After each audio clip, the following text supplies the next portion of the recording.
Carl Larson had some pointed criticisms after a late refuel stoppage at Port Royal on July 2nd during the PA Speedweek stop at the track. And he even suggested that the entire 410 winged sprint car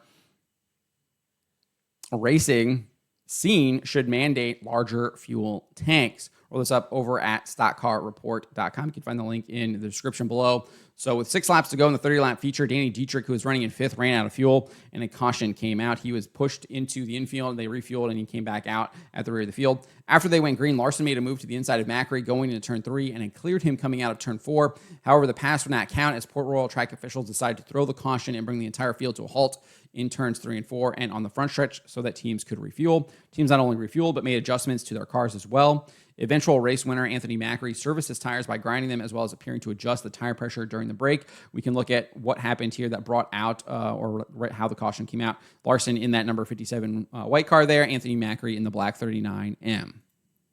He's down in the corner. Here comes Kyle Larson. Larson looks to take the lead in the turns number 3 and 4, but the caution flag is out.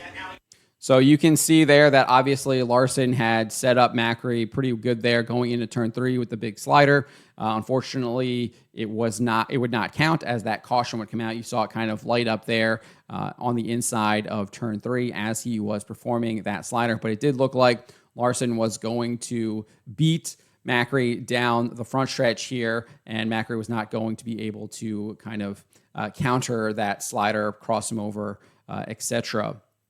And so Larson was a little bit frustrated with that. This is what he told Earl Hoon Jr. Immediately following the race. He says, just disappointed to give up the track position like that. Obviously talking about a spin that he had earlier in the race where he spun by himself in turn 2. And so Larson said, just disappointed to give up the track position like that. And then we sat all these laps for guys that have small fuel tanks, and we have a big one, and we don't ever run out. It is what it is. Maybe we can adjust some rules to maybe how they should be for the big tanks. He elaborated on those comments while speaking to Flow Racing's Kyle McFadden, saying, I wasn't even thinking we were throwing a yellow for fuel. I'm sliding for the lead. I'm guessing the line that he was running, that maybe he was running out of fuel also, but I wasn't. We run a big tank. That's just a frustrating part, is that we're still at the point in sprint car racing where we haven't made the larger fuel tanks mandatory. I know I own a series, and I'm sure we don't make it mandatory either, but I think as a sport, fans complain about fuel stops. It's probably time we need to run bigger tanks and let these crew chiefs balance their car.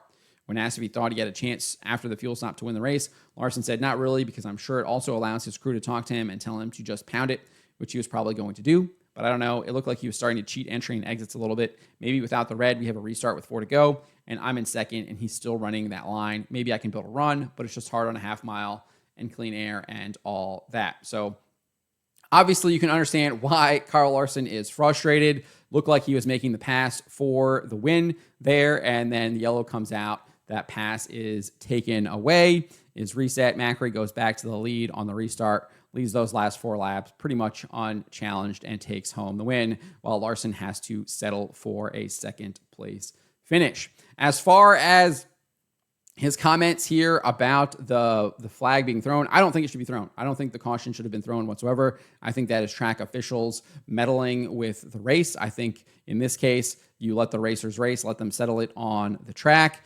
And if you decide to run a smaller tank and you happen to run out of fuel, that is the risk that you took by running a smaller tank.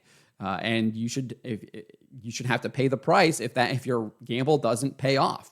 Just because you have a bunch of cautions during a 30-lap feature doesn't mean that the track should throw a caution to allow people to refuel. That is the risk that you took, and you should have to pay the price if it doesn't work out.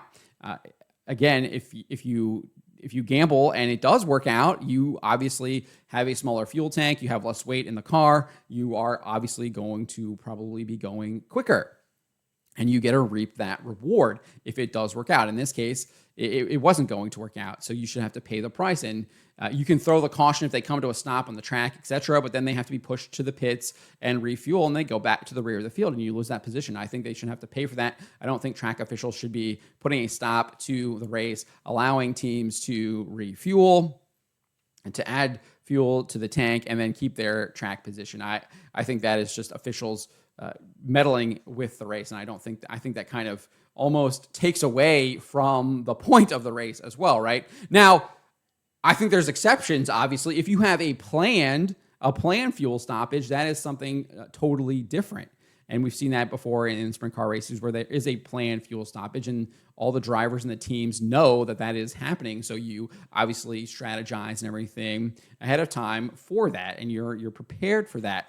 I think throwing a caution, having track officials call an audible with 4 laps to go is just beyond the pale. I don't think that should be something that should be happening. Again, if Anthony Macri was running out, and who knows if he was running out of gas or not, then he should have to pay the price for that, as Dietrich did. Dietrich didn't get to refuel. He had to come in after running in 5th and go back to the rear, right? And then have to work his way back up in the last 4 or so laps.